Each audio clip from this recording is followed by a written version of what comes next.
Bonjour à tous. La plupart des gens qui s'intéressent au conflit israélo-arabe estiment qu'Israël viole le droit international. Plus précisément, on accuse Israël d'occuper les territoires que vous voyez en beige, d'accord, qui sont incrustés à l'intérieur de l'État. Ces territoires qui sont appelés les territoires dits palestiniens ou territoires occupés, tout simplement. Alors on va voir de quoi il en retourne, et ma vidéo va commencer au lendemain de la Première Guerre mondiale, en 1920. La Société des Nations doit gérer les territoires de l'ex-Empire ottoman. Et au Moyen-Orient, elle va attribuer des mandats territoriaux à la France et à l'Angleterre. Alors vous voyez ici, la France hérite du mandat de la Syrie et du Liban, et l'Angleterre du mandat de l'Irak et de la Palestine.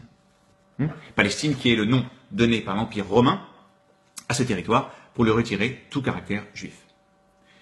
La Société des Nations, dans un premier temps, va reconnaître le lien constitutif, la connexion historique entre le peuple juif et ce territoire, d'accord, notamment l'existence, alors elle base sa décision notamment sur l'existence du royaume d'Israël et de Juda du Xe siècle avant notre ère, et elle alloue donc le mandat, ce mandat en fait, ce territoire, le territoire de la Palestine, d'accord, aux Juifs, tout simplement, en 1920. D'accord.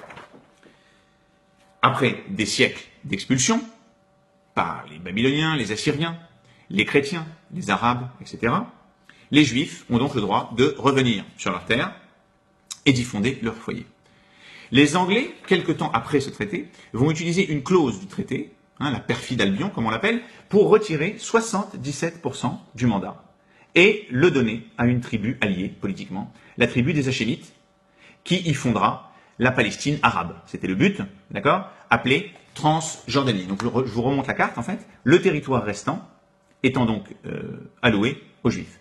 C'est signé dans un traité de 1922, d'accord, et ce traité a une valeur juridique au niveau du droit international, je répète mes mots, les pays de la communauté internationale à l'époque y sont présents et le signent, d'accord, et pour vous donner une idée, la Syrie et le Liban, leur constitution émane de traités similaires de la Société des Nations, d'accord, donc c'est pour vous donner juste une idée.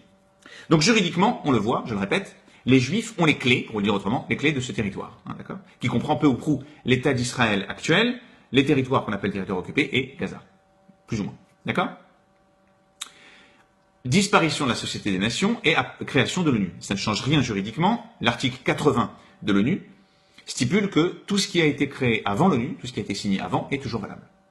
C'est en 1947 que les lignes bougent légèrement, puisque sous pression arabe, l'ONU établit une résolution, la résolution 181, que vous voyez ici, qui stipule, donc qui recommande la partition supplémentaire encore du mandat restant, du territoire restant, en deux États, l'État juif et l'État arabe. Pour que cette résolution ait une valeur juridique, il faut que les deux parties l'acceptent. Les Arabes la refusent en bloc, et à partir du moment où ils la refusent, la minute qui suit, cette résolution est caduque juridiquement, comme disait Yasser Arafat. C'est la guerre israélo-arabe, les Arabes attaquent l'État juif renaissant, et à l'issue de cette guerre, on va voir apparaître sur les cartes ces territoires. Celles-là, on les voit apparaître, donc en rouge Gaza, et ici, en beige, je crois que c'est du beige, les territoires qu'on appelle occupés. D'accord ? À quoi correspondent ces territoires ? Alors tout simplement, de manière pragmatique, ces territoires sont la trace laissée par la Transjordanie et l'Égypte dans sa tentative de conquête de l'État juif renaissant. D'accord ? Ces territoires, ces lignes que vous voyez ici, qui ont été soulignées au feutre vert, d'où le nom ligne verte, ne correspondent pas à une frontière. C'est écrit noir sur blanc sur le traité d'armistice, ce ne sont pas des frontières. Ces territoires n'ont jamais correspondu à un État, n'ont jamais été souverains, d'accord ? Aucune frontière administrative, ethnique, peu importe, d'accord ? Par contre, c'est juste une région dont le nom historique est la Judée-Samarie, qui est d'ailleurs le nom utilisé par l'ONU dans sa résolution dont je vous ai parlé. La Transjordanie, dans la foulée de la guerre, va décider d'annexer ce territoire. D'accord ? Elle va l'annexer, elle est condamnée par la communauté internationale, mais non contente de l'annexer, elle va aussi le renommer. Et elle va le nommer Cisjordanie, pour faire pendant à la Transjordanie. Je remonte la carte parce que c'est très important de comprendre, d'accord ? Pour montrer que tout cet ensemble-là, d'accord, est homogène, d'accord ? Donc je vais vous donner un exemple. Je vais vous faire juste une petite remarque. Imaginons que demain matin, la France décide d'annexer quelques cantons suisses. Et elle renomme ces cantons France-Est. Vous imaginez bien que personne ne va appeler ces cantons France-Est. même dans 10 ans, même dans 20 ans. D'accord? Parce que l'acte de la France aurait été illégal.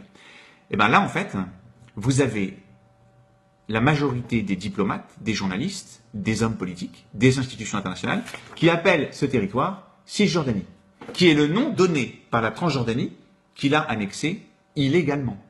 Vous comprenez? C'était important de le dire. Quel est le statut juridique de ces territoires à ce moment-là précis, en 1950? Ben, c'est tout simplement les territoires qui reviennent, selon le traité de la Société des Nations qui est toujours valable, à Israël. Mais Israël n'a pas pu asseoir sa souveraineté sur ces territoires suite à l'agression arabe en 1948. 1967, c'est le changement de décor. Israël prend le contrôle de ces territoires suite à la guerre des 6 jours perdue par les Arabes. Et là, on voit poindre à l'horizon les accusations d'occupation. D'accord? Les États arabes principalement, mais surtout monitorés par l'Union soviétique qui veut prendre sa revanche sur l'allié américain. Alors, sur quoi repose cette accusation? Elle repose sur la clause numéro 6 de l'article 49 de la Convention de Genève, qui traite des civils en temps de guerre, et qui stipule qu'un État souverain ne peut pas transférer une partie de sa population vers un territoire qu'il occupe et qui appartient à un autre État souverain. Cette Convention de Genève est caduque, hors sujet, dans le cas israélien, pour 2 raisons. La première, c'est que l'État israélien n'a jamais organisé un transfert de population vers ces territoires. Ça a toujours été des départs individuels, volontaires d'Israéliens qui partaient, aux grandes dames du gouvernement d'ailleurs. La deuxième raison, c'est que cet État ici, ce territoire ici, n'a jamais été souverain. Jamais. Il appartenait illégalement à la Jordanie. Il était occupé par la Transjordanie, pour le coup. Avant, il était géré par les Anglais. Et avant, par l'Empire ottoman, qui n'existe plus. Donc la Convention de Genève est inopérante. Ça n'empêche pas toutes les institutions internationales, tous les diplomates, tous les journalistes, de répéter à longueur de temps que, selon la Convention de Genève, Israël occupe ces territoires. Conclusion. Israël ne viole pas le droit international, et non seulement ne le viole pas, mais a les droits juridiques sur l'intégralité de ce territoire. Et encore une fois, je vous le répète, je ne parle pas de religion, je parle de juridique, je parle de droit international. Maintenant, on va finir la vidéo, je vais vous montrer la différence de traitement sur ce sujet entre Israël d'un côté et le reste du monde de l'autre. Vous savez qu'en 1975, l'Indonésie a occupé, annexé le Timor oriental. Elle y a transféré 100 000 Indonésiens. Les résolutions de l'ONU relatives à cette histoire, à cette affaire, ne mentionnent ni l'occupation, ni le transfert de colons indonésiens, puisque c'est de ça dont il s'agit. La Convention de Genève est complètement d'actualité dans ce cas-là, elle n'est pas évoquée. Le Vietnam, en 1978, occupe le Cambodge pour 10 ans. Il va transférer 400 à 500 000 Vietnamiens au Cambodge. Les résolutions de l'ONU, successives, ne mentionnent pas du tout le transfert des Vietnamiens au Cambodge. Pas de mention de la Convention de Genève. 2004, la Syrie occupe le Liban. Les résolutions de l'ONU ne mentionnent ni l'occupation, ni les colons syriens, qui ont transféré de 300 à 400 000 Syriens au Liban quand même.